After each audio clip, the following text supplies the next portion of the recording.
श्रोतव्यादीनि राजेंद्र निराम संति सहस्रशः। हे राजन, सुनने के लिए तो हजारों विषय हैं।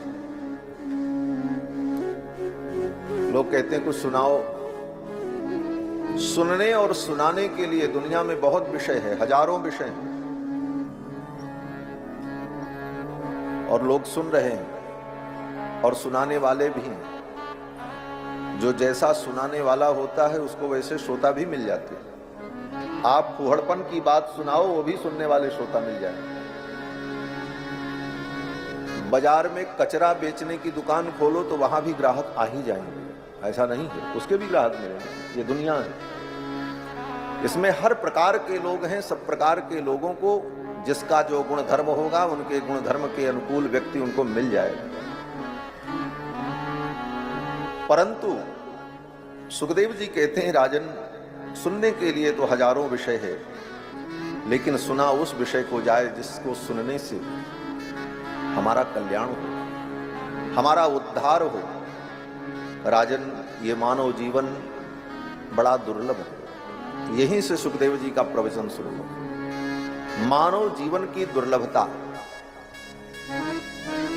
और दूसरा बिंदु इस मानव जीवन की अनित्यता। इन दो बिंदुओं के विचार से ही अध्यात्म का और भक्ति का मार्ग प्रकाशित होता है। कोई भी शास्त्र आप पढ़ लो, चाहे गीता पढ़ो, चाहे भागवत पढ़ो, चाहे रामायण पढ़ो, सबसे पहले इन्हीं दो बिंदुओं पर विचार होता है कि ये जीवन जो तुमको मिला ये बड़ा दुर्लभ है। पहले तो ये समझो, दुर्लभम मानुषम जन्म, ये मनुष्य जन्म बड़ा दुर्लभ है।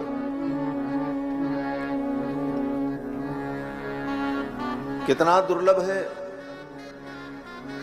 बोले 84 लाख योनियों में भ्रमण करने के बाद जब भगवान की कभी विशेष कृपा होती है तो जीव को मानव जन्म मिलता है। दुर्लभम मानुषम जन्म, कोट्यनुकोटि शत जन्मसु मानुषत्वम। करोड़ों करोड़ों जन्म बीत जाने के बाद तब कहीं मनुष्य जन्म मिलता है। ये मनुष्य जन्म ऐसे नहीं मिला है हमको आपको, ये भगवान की अपार करुणा हुई तो हमको आपको भगवान ने मनुष्य बना करके भेजा। इस करुणा का कभी एकांत में बैठकर चिंतन करना चाहिए। हमने तो कुछ किया नहीं था, हमने भगवान से कोई प्रार्थना भी नहीं की थी हमको मनुष्य बना के भेजना। हमें याद भी नहीं है कि हमने भगवान से कहा था कि हे प्रभु हमको मनुष्य बनाना, वो भी भारतवर्ष में पैदा करना, वो भी सनातन धर्म को मानने वाले पवित्र कुलीन परिवार में जन्म देना, उसके बाद हमारे हाथ पैर अंग प्रत्यंग को ठीक ठाक बनाना, धन साधन सुविधा संपन्न बनाना। कुछ आपने नहीं कहा था, लेकिन फिर भी भगवान ने ये सब कुछ देकर आपको इस धरती पर भेजा। ये भगवान की प्रथम कृपा है। लोग कहते हैं भगवान की कृपा नहीं हमारे ऊपर। जो कृपा है पहले उसका तो अनुभव करो। बोले महाराज भगवान की कृपा नहीं हो रही है हमारे ऊपर। जो तुम हो भगवान की कृपा का यही प्रमाण है कि तुम विद्यमान हो, सामने खड़े हो। यही भगवान की सबसे बड़ी कृपा है। इसी बात को गोस्वामी जी महाराज कहते हैं, कबहु की करी करुणा नर दे, कबहु की करी करुणा नर दे, देत ईश बिनु हेतु सनेही।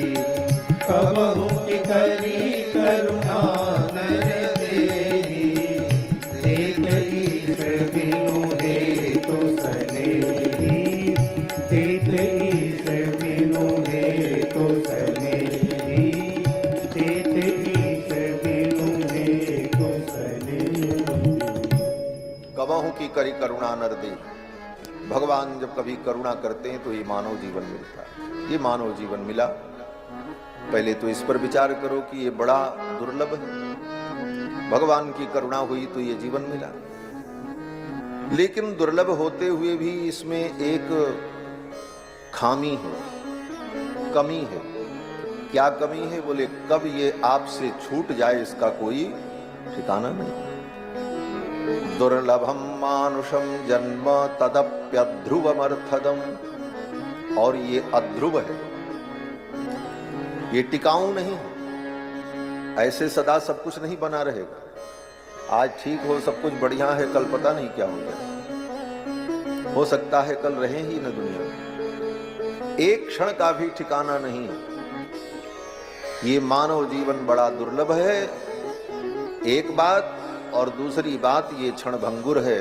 कब ये छूट जाए, कब आपके हाथ से बाजी चली जाए, ये आपको भी पता नहीं। अब बची बात कि फिर ऐसी स्थिति में हमें क्या करना चाहिए। ये दुर्लभ जीवन मिला है, दोबारा मिलेगा नहीं। कब मिलेगा ये पता भी नहीं, और जो मिला है ये कब हाथ से चला जाए ये भी पता नहीं। ऐसी स्थिति में क्या करना चाहिए, यही विचार है। यहीं से सत्संग की शुरुआत हो,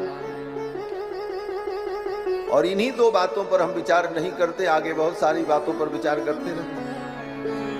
ये जीवन मिला है तो क्या करना है, बोले एक काम करो, भगवान का भजन करो। सच पूछो तो ये जीवन केवल आत्म कल्याण